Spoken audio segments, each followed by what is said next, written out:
Hello, what's up? This is my food during my vacation in Philippines. So, ipakita ko sa inyo ang everyday and celebration during my vacation last year. Okay? Wow! Ang sarap-sarap. Soblake. So, meron tayong soblake gawa ko. Tapos, yung spaghetti niya special at sa mga potato chip, hamon, ham, chicken, yung oven namin kanina. Tapos, mga ano ito, yung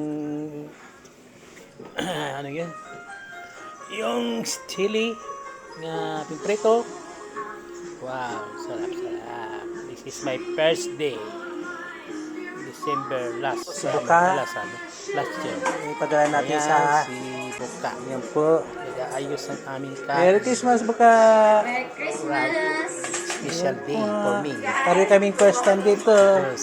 sa Christmas. Sabi naman niya si Lian. May after COVID, may vacation. Ayan po. Ayan po.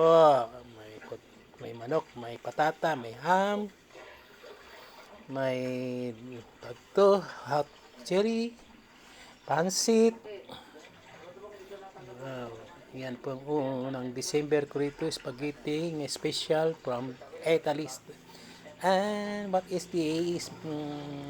Ilunggo nga sa yan. Yan po lahat. Sarap-sarap. Alright. Yummy, yummy. May gulay pang agata. Yan po, may salad pang mga manok. Kasama yan lahat sa everyday routine. May pritong isdang maliliit, tawilis, may lumpia. Okay? Enjoy to watching my vlog.